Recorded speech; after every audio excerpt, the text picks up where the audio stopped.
mañana el mensaje se llama Sin divisiones, sin distracciones, unidos para la misión. Déjeme decirle que hasta hoy escucho el himno o el canto de la aceleración global, el lema, porque cuando Daniel me lo propuso, ¿verdad? Estaba en inglés o está en inglés. Y a mí me sonó precioso, pero no entendía nada. Pero me sonó precioso. Entonces, como yo sé que Daniel tiene buen juicio en los temas de la música, yo le dije, vamos con ese. Y el canto habla justamente de la unidad. Y quiero decirles también que este mensaje yo lo preparé hace 3 semanas, previendo que teníamos que estar en la celebración, en el congreso misionero y otras cosas, ¿verdad? Otro montón de tareas que tenía que realizar. Entonces lo preparé con tiempo, ¿verdad? Para no estar corriendo, para no estar preocupado, sobre todo la semana que iba a estar allá en Panamá. Y sabes que el título del mensaje y el tema que vamos a ver esta mañana tiene mucho que ver con lo que aprendimos allá, ¿verdad? Y qué bueno que también tiene que ver con el canto que tuvimos esta mañana. Voy a pedirles que busquen su Biblia en Hechos capítulo 1, versículo 1. Nuestro texto de este mensaje de esta mañana está en 1 Corintios 1, 9 al 10. Pero quiero leer el libro de Hechos capítulo 1 como introducción, una breve y rápida introducción al mensaje que tenemos esta mañana. Dice Hechos 1:1. En el primer tratado, oh Teófilo, hablé acerca de todas las cosas que Jesús comenzó a hacer y a enseñar. ¿Qué enseñó Jesús? ¿Qué hizo Jesús?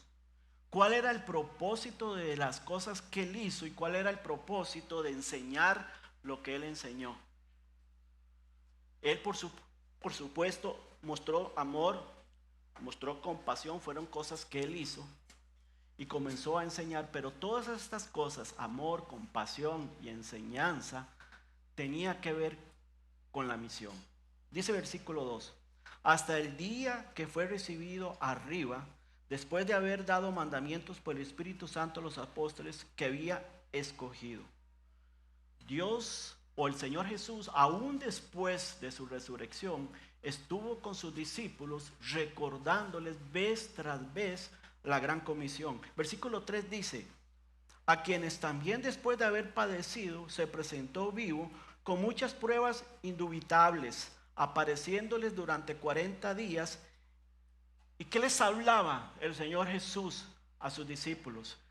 ¿Qué les estaba recordando ahí? Hablándoles, dice, acerca del reino de Dios. 40 días hablándoles acerca del reino de Dios. 3 años también previos en su discipulado con ellos, también haciendo y enseñando acerca del reino de Dios. Versículo 4 dice, y estando juntos les mandó que no se fueran de Jerusalén, sino que esperasen la promesa del Padre, la cual les dijo, oísteis de mí. Porque Juan ciertamente bautizó con agua, mas vosotros seréis bautizados con el Espíritu Santo de la promesa. Entonces, el reino de Dios era el gran propósito de Dios, o es el gran propósito de Dios.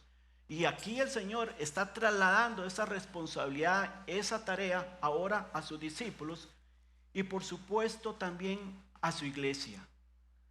Ahora sí vamos a ir a 1 Corintios capítulo 1 y vamos a leer a partir del versículo 1 hasta el versículo 10 para tener un poco de contexto.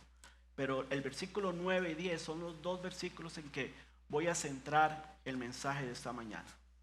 Pablo dice en el versículo 1, 1 Corintios, Pablo, llamado a ser apóstol de Jesucristo por la voluntad de Dios, y el hermano Sóstenes, a la iglesia de Dios que está en Corinto, a los santificados en Cristo Jesús, llamados a ser santos con todos los que en cualquier lugar invocan el nombre del Señor Jesucristo, el nombre del Señor Jesucristo, Señor de ellos y nuestro.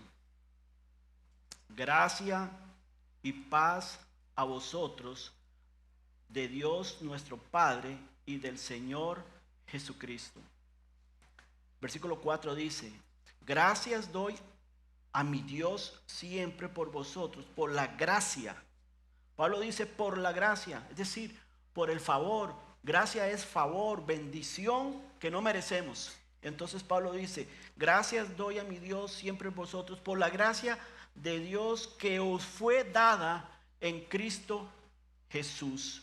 Esa bendición, ese favor que usted y yo tenemos del Señor Jesucristo sin merecerlo. Entonces el versículo 5 dice: porque en todas las cosas, a través de esa gracia, fuimos enriquecidos en Él, en toda palabra, en toda ciencia. En su palabra, y ciencia significa conocimiento, en todo conocimiento.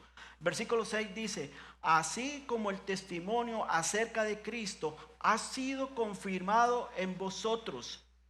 Pablo está diciendo que ahora, como Cristo ha sido, el testimonio de Cristo ha sido confirmado en nosotros, tenemos un deber de mostrar al Señor Jesucristo, de mostrar ese testimonio de Cristo en nosotros. Versículo 7 dice: de tal manera que nada os falta en ningún don, esperando la manifestación de nuestro Señor Jesucristo. Tenemos, lo que dice Pablo, es que Dios en Cristo nos ha dado capacidades para vivir anticipándonos al regreso del Señor Jesucristo, cumpliendo la gran comisión. Y versículo 9 dice así: entonces, debido a todo lo que Pablo está diciendo, dice Pablo, quiero que lea conmigo esas tres primeras palabras. Fiel es Dios. ¿Cuántos creen que fiel es Dios? Entonces, dice Pablo, fiel es Dios, por el cual fuisteis llamados. Usted fue llamado por la fidelidad de Dios, por la gracia de Dios. Usted tiene un llamado como hijo de Él. ¿Llamados a qué? A la comunión, dice, con su Hijo Jesucristo, nuestro Señor. Un llamado a la comunión, una bendición a la comunión, un favor que nosotros no merecemos, pero Dios nos ha dado en Cristo. Tener comunión con el Señor Jesucristo. La Biblia dice en Romanos que antes usted y yo estábamos excluidos de la presencia de Dios, que estábamos separados de Él. Ahora dice en Cristo que hemos sido enriquecidos.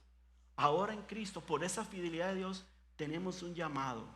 Podemos tener esa relación, esa comunión con el Señor Jesucristo. Versículo 10 dice: os ruego pues, debido a esa fidelidad, a ese llamado que usted y yo tenemos en Cristo, a esa comunión, dice, os ruego pues, entonces Pablo dice, hermanos, por el nombre de nuestro Señor Jesucristo, por el nombre de nuestro Señor Jesucristo, es un ruego que Pablo está diciendo, en el nombre del Señor Jesucristo, que habléis todos una misma cosa y que no haya entre vosotros divisiones, sino que estéis perfectamente unidos en una misma mente y en un mismo parecer. Pablo le está escribiendo, como todos lo saben, a una iglesia con dones, pero con divisiones. Una iglesia en la cual Dios le había dado las herramientas, las capacidades para estar unidos en lo que vimos en Hechos capítulo 1. Para llevar el reino de Dios a las personas, al mundo. Pero la iglesia estaba dividida. Y esas divisiones no solamente estaban dando un mal testimonio del Señor, sino peor aún, esas divisiones estaban frenando ese gran propósito de Dios de extender su reino. ¿Quién iba a estar preocupado en una iglesia en que estaba llena de divisiones, conflictos, pleitos y comportamientos equivocados, inmorales? ¿Usted cree que una iglesia con creyentes así van a estar preocupados por vivir para el reino de Dios? Jamás. Una iglesia así nunca va a estar con el enfoque en las misiones de Dios.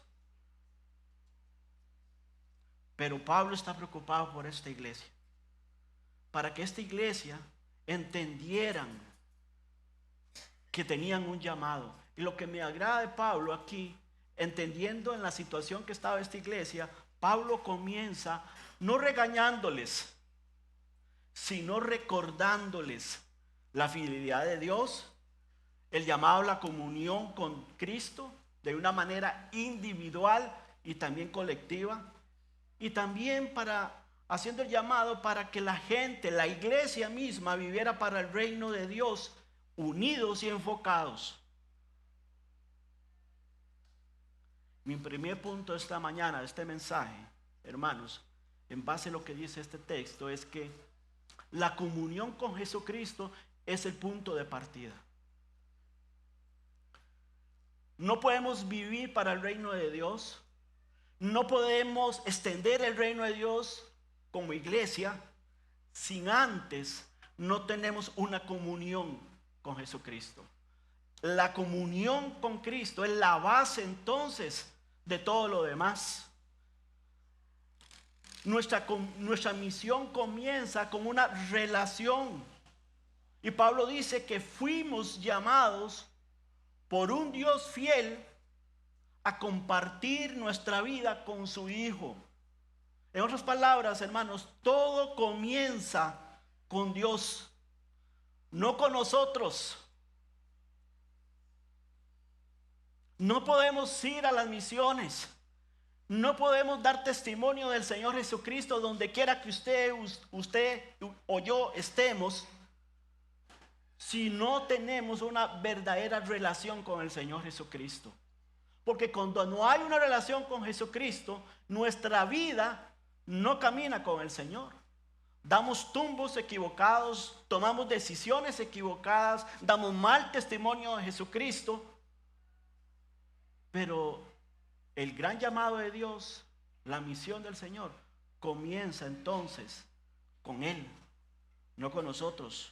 Pablo comienza con una declaración fundamental aquí, la fidelidad de Dios. La fidelidad de Dios es el fundamento de todo lo que sigue en el texto. Antes de hablar, antes de estar unidos, antes de participar en la misión, Pablo quiere decirnos que es Dios quien toma la iniciativa. Él es fiel a su plan. Él es fiel a su pueblo. Él es fiel a su propósito.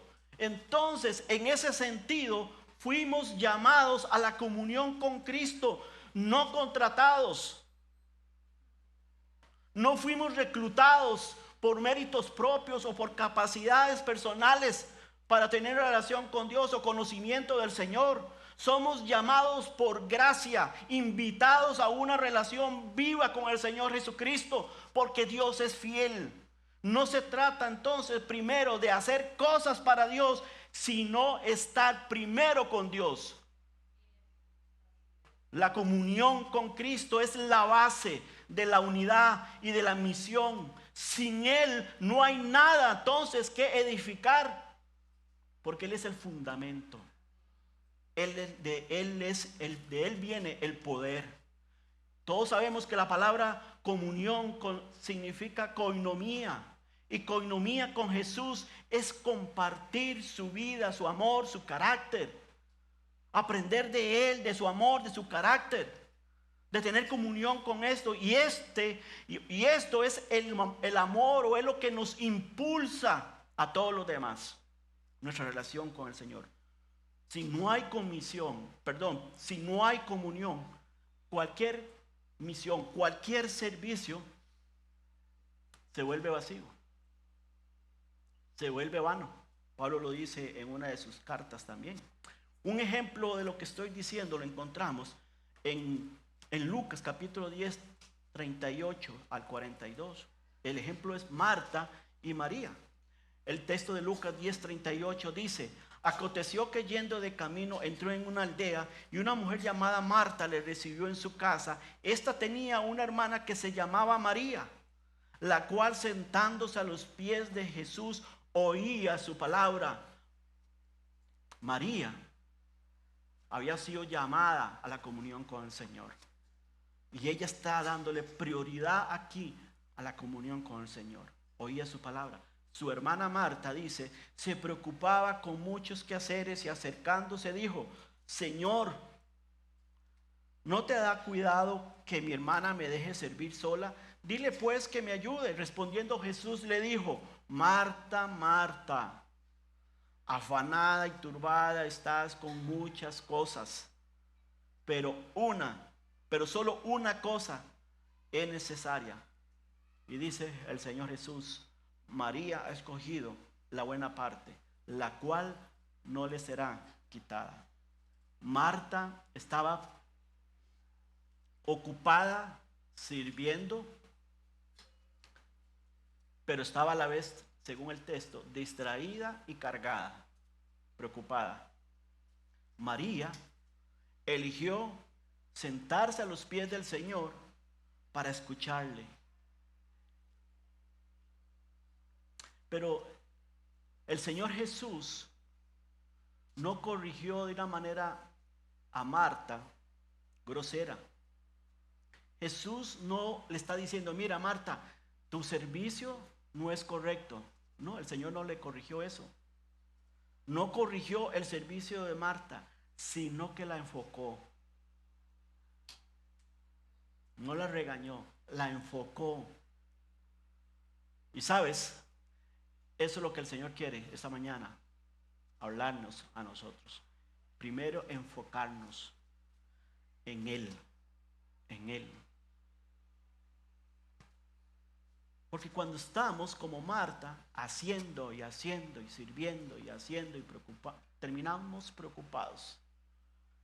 Terminándonos muchas veces inclusive de jactarnos que yo hago mucho, sirvo mucho y fulano no hace nada. O fulano hace menos que yo. La enseñanza es que la comunión con Jesús viene antes que el servicio, viene antes que la actividad. Y la comunión con Jesús es el fundamento de todo lo que somos y hacemos en la iglesia. Entonces, Pablo establece el fundamento. El fundamento para tener una vida, valga la redundancia, que viva para el reino de Dios. Pero también como iglesia nos establece el fundamento. En una de las ponencias del hermano Rafael Canadaya, él decía que hoy en día hay un problema en las iglesias.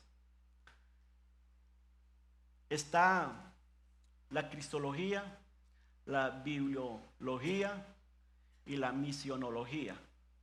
Esas son las tres cosas. Pero muchas iglesias ponen la misión aquí de primero, ponen después la iglesia y de último la cristología. O sea, la relación con el Señor, la comunión con el Señor, lo ponen como de tercero. Y él dice: no. Es primero Cristo. Segundo, la iglesia, la palabra. Y tercero, la misión. Y es lo que dice Pablo aquí. Primero, la relación, la comunión con el Señor. Después, que venga lo demás. En el plano individual también. En sus tareas diarias. Todos tenemos muchas tareas. Todos tenemos muchas preocupaciones en el día. Pero nos enfocamos en nuestras preocupaciones, en nuestras tareas, y terminamos siendo como María, o como Marta, perdón. No es que estamos haciendo mal, es que no estamos enfocándonos como debe ser. No estamos dando la prioridad a nuestra vida. tu prioridad, mi prioridad es mi relación con Dios. Porque Dios es fiel. Y Él en su fidelidad nos ha llamado, acuérdense esta palabra, llamado a la comunión con su Hijo Jesucristo. Segundo punto del mensaje, hermanos. Entendiendo entonces el fundamento, la unidad nos da el enfoque correcto. Primero es la comunión, segundo viene la unidad. Versículo 10 dice: os ruego pues, hermanos, por el nombre de nuestro Señor Jesucristo, que habléis todos, miren lo que dice la Biblia, que habléis todos una misma cosa y que no haya entre vosotros divisiones. Pablo ruega, como dice aquí, que hablemos lo mismo. Y eso significa que pensemos lo mismo, que trabajemos en una misma dirección. La división, hermanos, no solo detiene la misión, sino que la contradice. Porque la Biblia dice que un reino dividido no puede avanzar. Lucas 11:17 dice: todo reino dividido contra sí mismo es asolado, y una casa dividida contra sí misma, ¿qué dice? Cae. No se sostiene. ¿Tú crees que la misión de Dios, que la edificación del cuerpo de Cristo puede fortalecerse si hay divisiones? No, no puede. Se cae, como dice Lucas. En otras palabras, toda iglesia dividida termina destruida, termina paralizada. Y ese es el plan que Satanás tiene: dividir, destruir el plan de Dios. Mientras el plan de Dios es derramar su amor, como dice el libro de Romanos, derramar su amor, porque cada uno de los que estamos aquí presentes, Dios ha derramado su amor en usted y en mí para que estemos unidos. Y el poder de la unidad viene por ese amor que el Señor ha derramado. No te olvides de eso, hermano. Si te olvidas de amar con gracia a los hermanos, a las hermanas, vas a terminar al final dividido con sus pastores, con sus hermanos. La desunión debilita, hermanos, el testimonio del evangelio. Mira el testimonio de los Corintios, versículo 11, dice así: porque he sido informado acerca de vosotros, hermanos míos, por los de Cloé, que hay entre vosotros contiendas. La iglesia de Corintio estaba paralizada totalmente en llevar a cabo la misión del Señor. Paralizada en vivir para el reino de Dios. Ahora, piensen esto, hermanos. Imagínate un equipo de rescate en una zona de desastre. Ahí la Cruz Roja en una zona de desastre. Hay personas atrapadas, hay personas heridas. El tiempo es clave para rescatar a esas personas.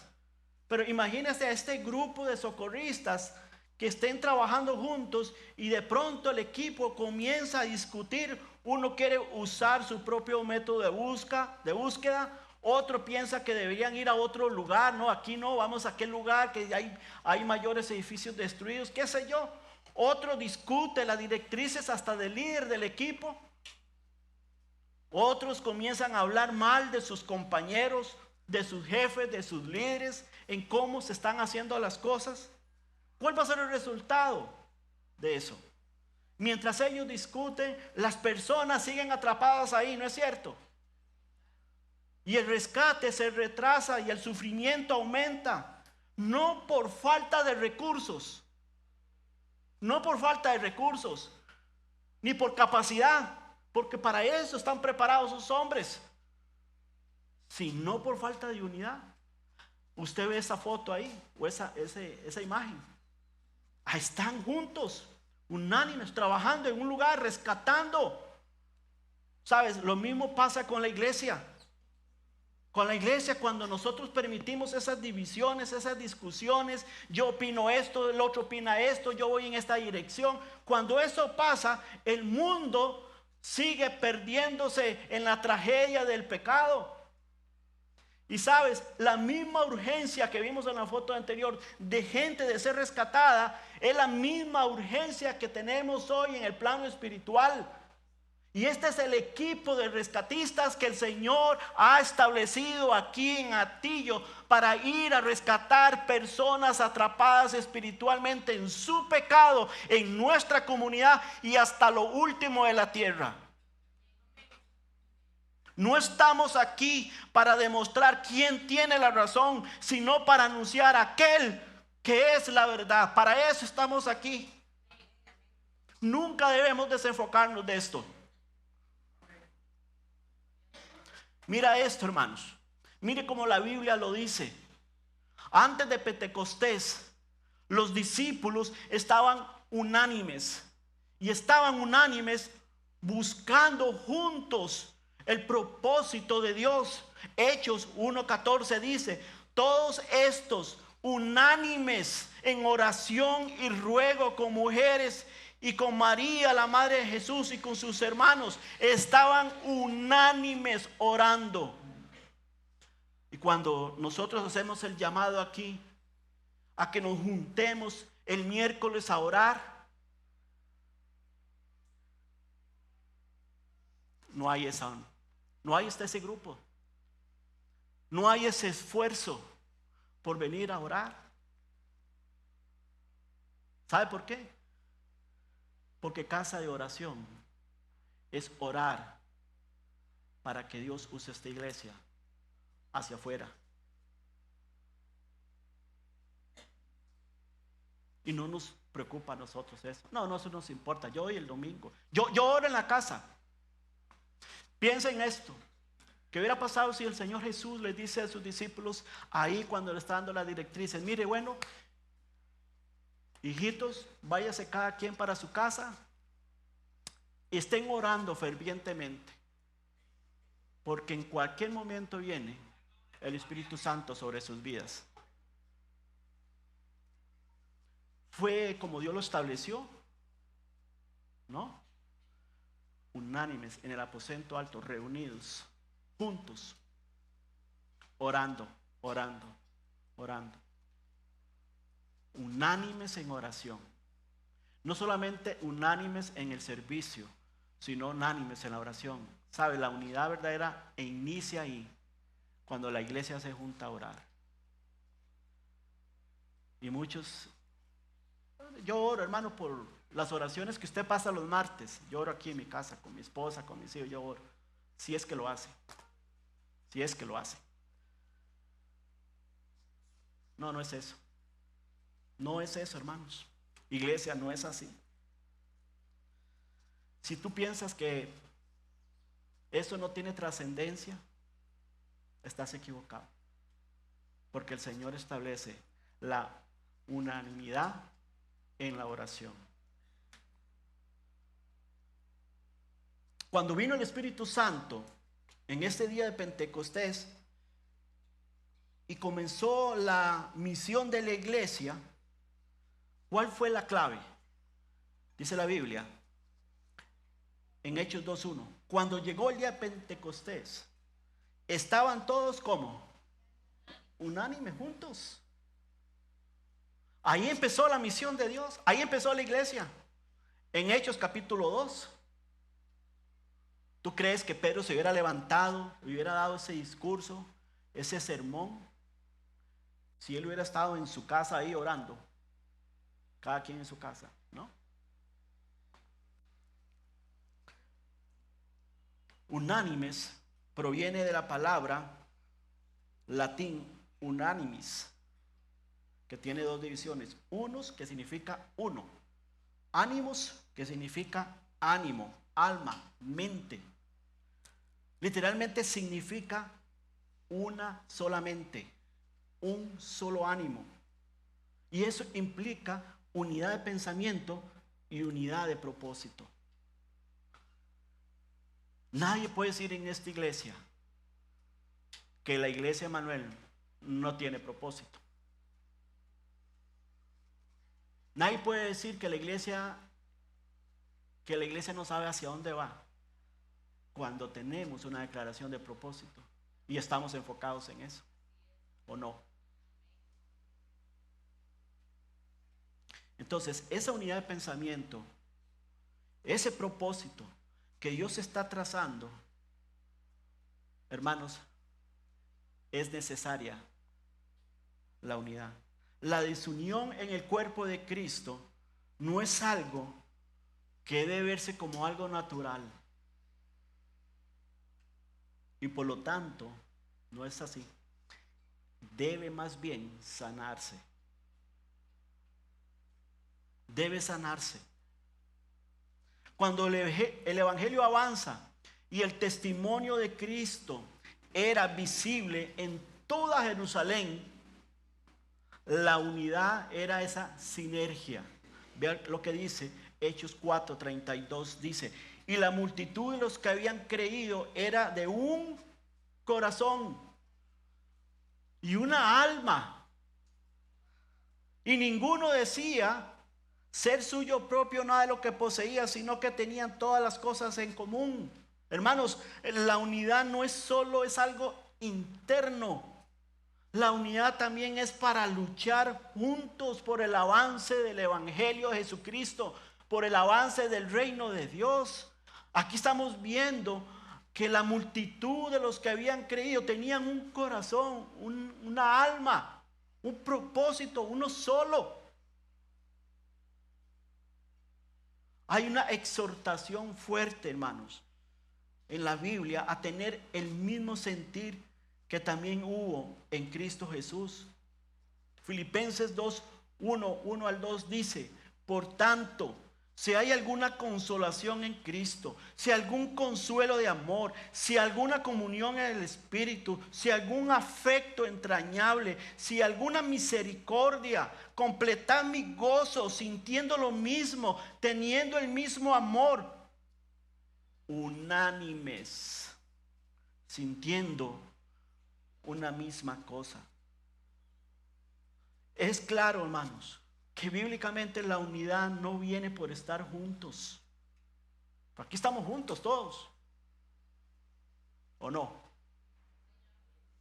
Pero eso no significa unanimidad, sino por estar contemplando lo mismo, por estar siguiendo lo mismo, por seguir un mismo propósito. Esa es la verdadera unidad. Eso es lo que nos une.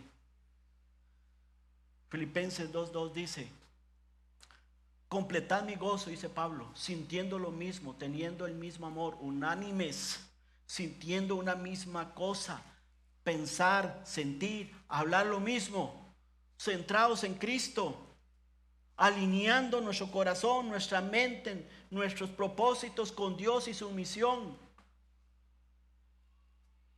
Y es por eso, hermanos, que trabajando juntos crecemos espiritualmente. Una de las mejores maneras de crecer, de madurar en la fe, es involucrarse en el servicio, trabajar junto con otros hermanos en el cuerpo de Cristo.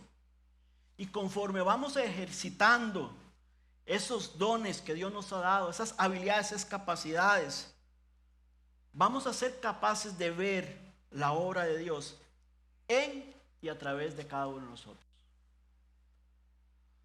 Vamos a ser capaces de poder adorar al Señor de una manera todavía más enfocada en su reino, más enfocada en Él.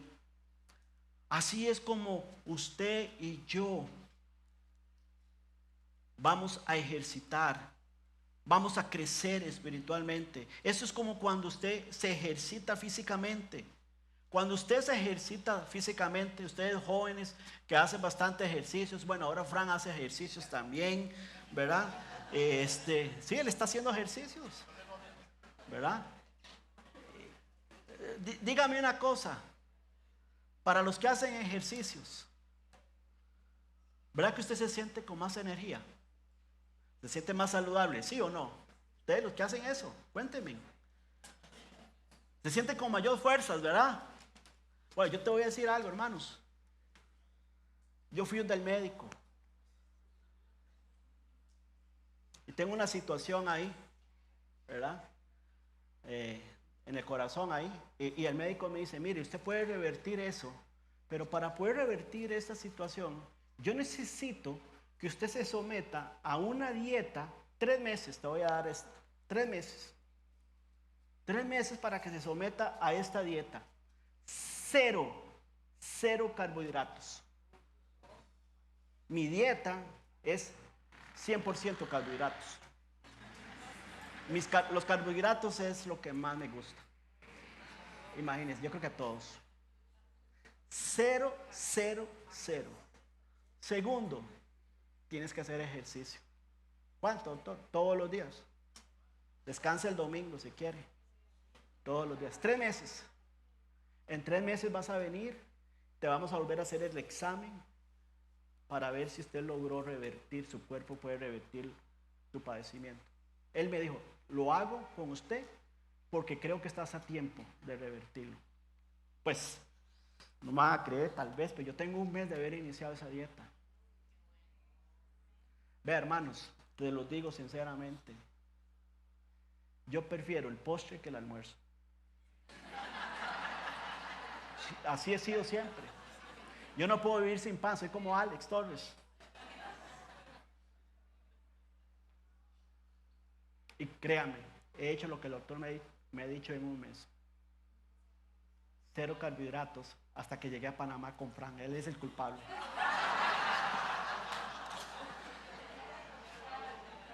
No, hermanos, te voy a decir, hermano, no tiene usted idea. Qué tormento, hermano. Usted sabe, dentro del seminario o el congreso, teníamos el almuerzo y el desayuno. Y era todo buffet. Imagínese usted todo eso ahí. Y la mesa de postres. Era algo increíble. Ni uno solo me comí. No comí arroz, solo vegetales, pescado, ensalada, con carne, con lo que fuera, ni una sola vez. Hasta que una tarde,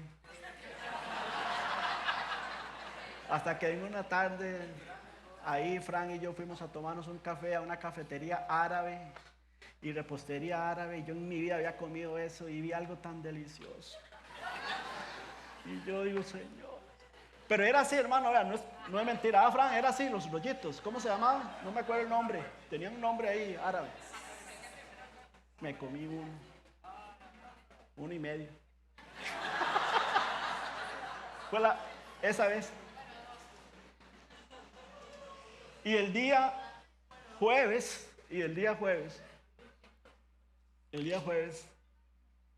fuimos a cenar. Y yo ese día no tenía nada de hambre, a pesar de que solamente había comido vegetales con algo más ahí. Y estábamos tomándonos, me dice Fran, jale a comer, y salimos a comer ahí, al mismo lugar, por cierto. Y yo, Fran, sabes, no tengo hambre, pero que tengo ganas de comerme algo rico. Y me comí una tartaleta de frutas, pero eran más frutas que cualquier cosa, no se crea. No, eran frutas. ¿Verdad? Fueron las 2 únicas veces. Pero te digo, para mí es un gran logro que en 1 mes, solo eso, he hecho ejercicios todos los días. Y un día esto me preguntó mi hermano, ¿y cómo te has sentido? Hermano, era que extraño. Desde que estoy haciendo ejercicios, desde que estoy haciendo eso, me siento con más energía.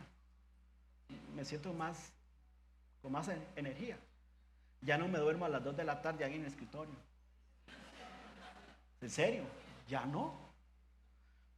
Aprendí a tomar café el 1 de abril. ¿Verdad que lo tengo aquí grabado? El 1 de abril fue mi primera taza de café, una tarde sin nada. Cosa que en mi vida había pasado. Hoy en día ya me la tomo sin nada. Lo que quiero decir con esto es que ese ejercitar físico me ha dado mayor energía. Y es lo mismo cuando nos ejercitamos espiritualmente. vamos a tener una mayor claridad espiritual, nos vamos a sentir más saludables y, sabes, vamos a estar más felices cuando estamos activos en la obra del Señor, cuando nos juntamos con otros a servir en la obra del Señor.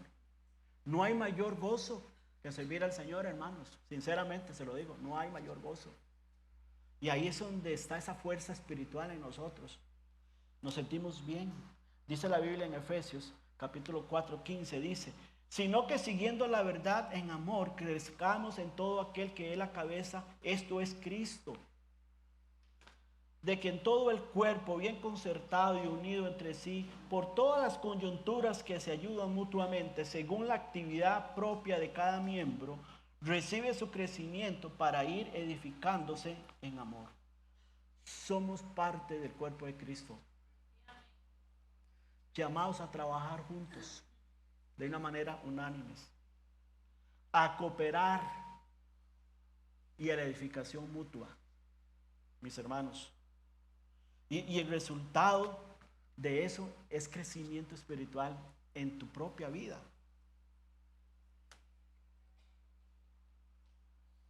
Trabajar juntos. Cuando trabajamos juntos, aprendemos a servir en equipo.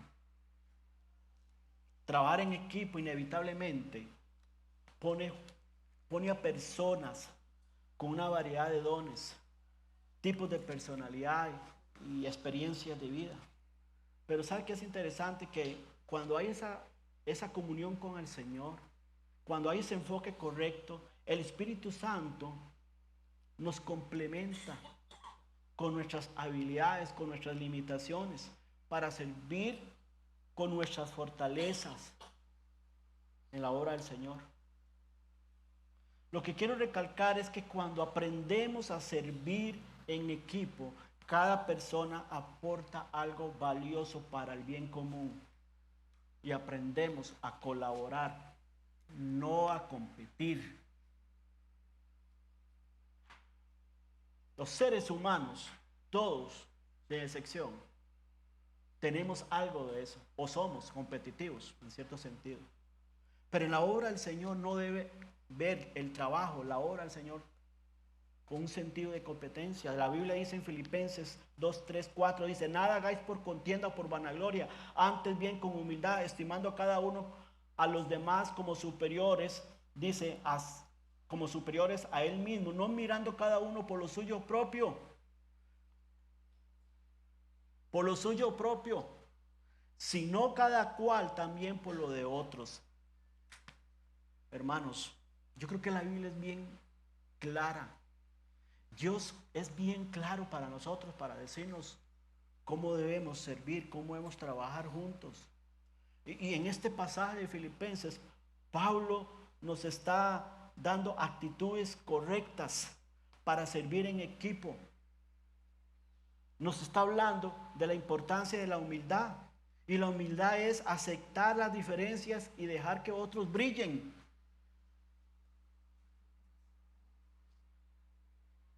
Tu servicio cuando está con un grupo de personas es aceptar las diferencias y dejar que otros brillen. Y Pablo nos dice en este pasaje también que es renunciar al ego. No se trata de destacar individualmente, sino avanzar juntos. Nos habla en este pasaje también de un interés genuino por los demás, servir con empatía, considerando las necesidades y las fortalezas de la otra persona, arreglando los problemas, las situaciones, las diferencias que pueden haber entre las personas. A las personas hay que tratarlas, hermanos, o debemos tratarnos más bien como familia del reino de Dios. Así es como tenemos que vernos. Con problemas, sí, pero somos hijos de Dios y podemos arreglar las diferencias. Trabajar juntos, nos conocemos mejor. Donde hay personas, siempre va a haber conflictos, estamos claros. Cada uno de nosotros tenemos nuestras propias formas de pensar, de sentir y de actuar. En una de las enseñanzas en Panamá, hablaron sobre este tema. Y el expositor decía lo siguiente, abro comillas: los conflictos se deben enfrentar con sometimiento al liderazgo de la iglesia y enfocado en los intereses de Cristo, no en mis intereses, en los intereses de Cristo, en los intereses de la misión de Cristo. Es así como vamos a conocernos mejor. Trabajar juntos, hermanos, experimentamos gozo. Uno de los grandes beneficios de participar en la misión de Dios es simplemente el gozo de ser usado por Cristo. Hay realización, hay sentido de propósito. Nuestras vidas adquieren ese significado y estamos dispuestos a dar nuestro tiempo, nuestra energía, nuestro dinero, nuestros recursos, etcétera, con el propósito de que la misión de Dios avance. En uno de los almuerzos que tuvimos allá en Panamá, a Fran le tocó un lugar diferente que el lugar mío por el tiquete que nos dieron. Pero entonces yo estaba sentado en una mesa y aquello era algo impresionantemente lleno de las filas que había que hacer para entrar. Pero el restaurante estaba totalmente lleno. Entonces ocupábamos la silla y nos sentábamos con otras personas. Estaba yo en una mesa sentado solo, ¿verdad? Y viendo a la gente buscando espacio y llamo a uno de ellos. Le digo, acá hay una silla. Entonces él vino y se sentó. Y hermanos, fue uno de los mejores momentos de experiencia en mi vida en todo el Congreso.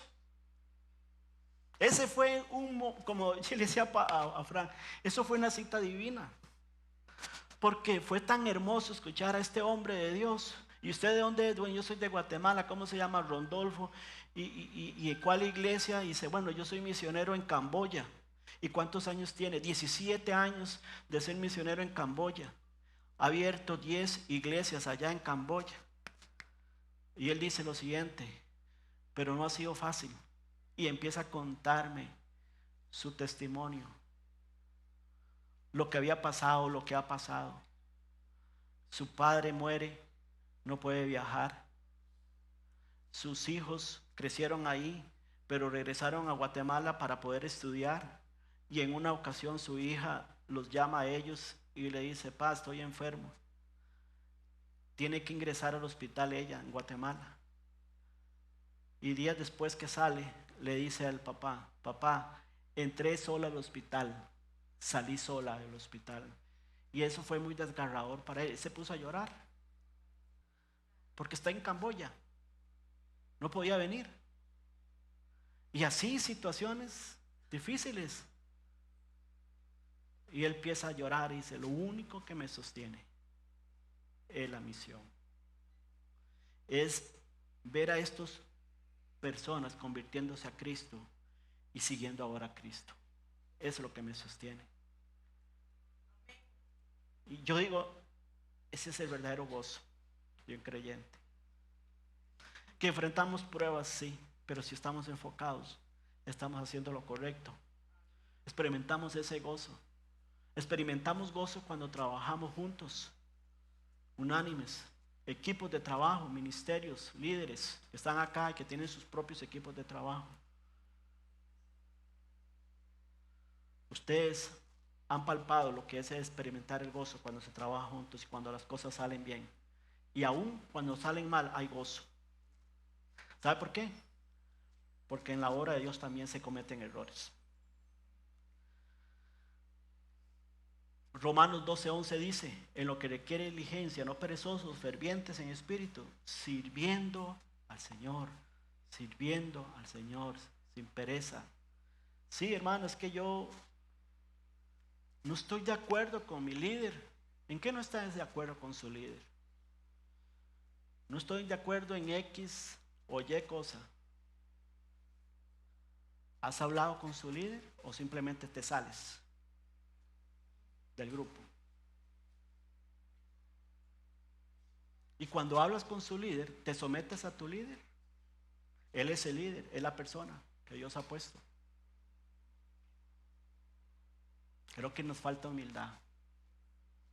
La humildad nos hace someternos unos a otros. falta de esa humildad.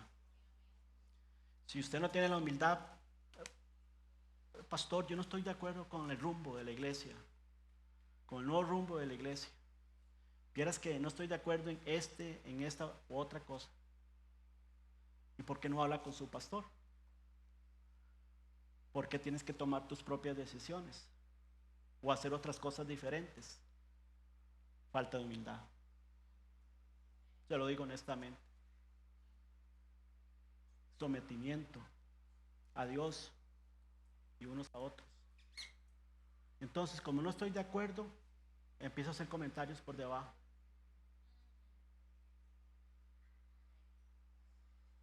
Así pasa.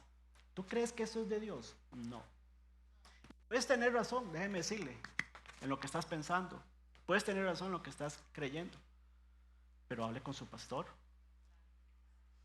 Hale ver mi error. Siempre lo he dicho, tengo la oficina abierta para eso. Nunca dejaré de tenerla. Y por último, hermanos, solo la misión.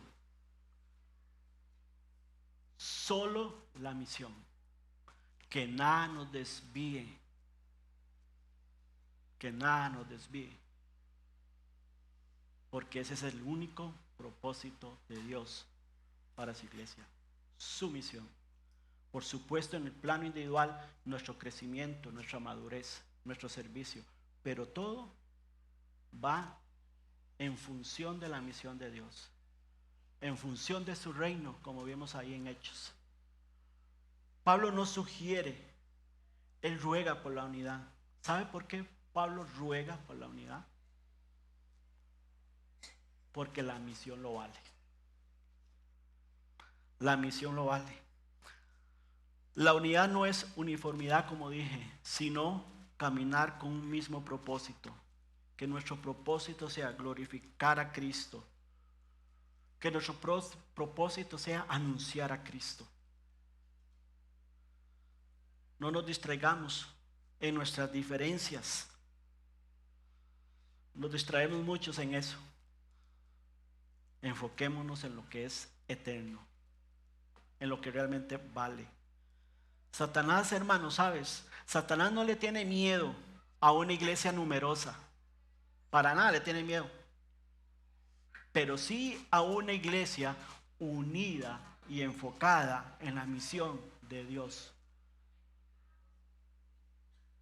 En eso es que tiene Satanás miedo.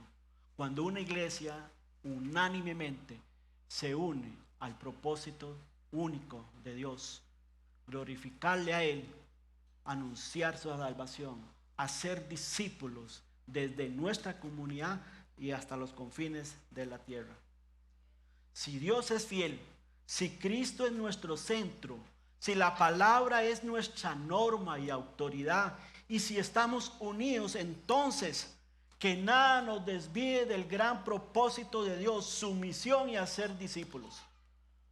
La prioridad de la iglesia, Manuel, es clara: vivir para el reino del Señor, con todo lo que somos, para que otros conozcan a Jesús. Termino con esta pregunta: ¿qué divisiones, qué distracciones están afectando tu compromiso con la misión de Dios? ¿Estás hablando, estás pensando y trabajando en la misma dirección de la iglesia? Medítelo, piénselo. Hermano, hermana, si usted pudiera elegir una vida, ¿cuál sería la mejor vida que podrías elegir?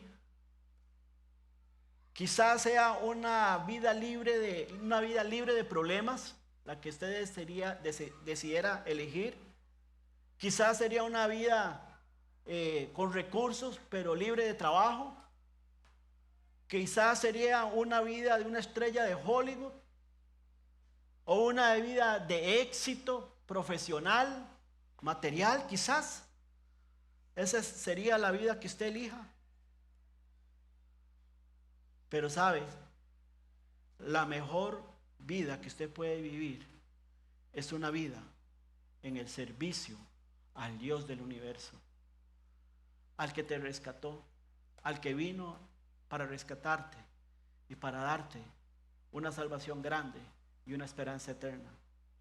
Al Dios que nos creó, que hizo posible una relación con Él a través de Jesucristo, que nos hizo parte de su familia cuando nosotros estábamos excluidos. Y ahora, después de todo eso, y ahora Él nos invita a involucrarnos en lo que Él está haciendo en su mundo. Es un enorme privilegio que tenemos. Y cuando usted dice sí a la invitación, ¿sabe qué promete Dios? Que Él estará con usted, que Él te va a ir perfeccionando, capacitando y te va a recompensar. Allá escuchamos a una misionera en África, Sasa, de Brasil, y me gustó el término que ella utilizó hablando de la iglesia peregrina, decía ella, porque nosotros normalmente cuando pensamos en peregrino lo hacemos en el contexto individual, que somos peregrinos y que vamos hacia el cielo. Y realmente, hermanos, ella decía, la iglesia peregrina que camina con Dios para llevar su salvación a otros lugares. Que la iglesia Emmanuel sea la iglesia peregrina de Dios para llevar a cabo la misión que Él nos ha tratado. La iglesia peregrina, decía ella, es una iglesia de hospitalidad, de comunión, de unidad. Es una iglesia que crea puentes y prepara mesas, decía ella, y encuentros para bendecir a personas de toda lengua y linaje en esta tierra. Hermanos, tenemos un evangelio, ¿sabes?, que no tiene fronteras. Tenemos un evangelio que rompe muros. Tenemos un evangelio que crea puentes y que prepara mesas y encuentros divinos. Aprovechémoslo. Que esta semana de celebración global, unánimemente estemos aquí para aprender, para crecer, para estar más juntos, para proyectarnos hacia el próximo año en lo que Dios quiere hacer en nosotros. Como decía un canto, lo que Dios está haciendo apenas, lo que Dios está haciendo en esta iglesia apenas es un destello de lo que Dios quiere. Lo importante es que nos unamos y nos enfoquemos en su misión, entendiendo que la base es nuestra comunión con Dios, la unidad, y que la misión vale la pena cualquier esfuerzo que hagamos. Oremos, hermanos. Pongámonos de pie.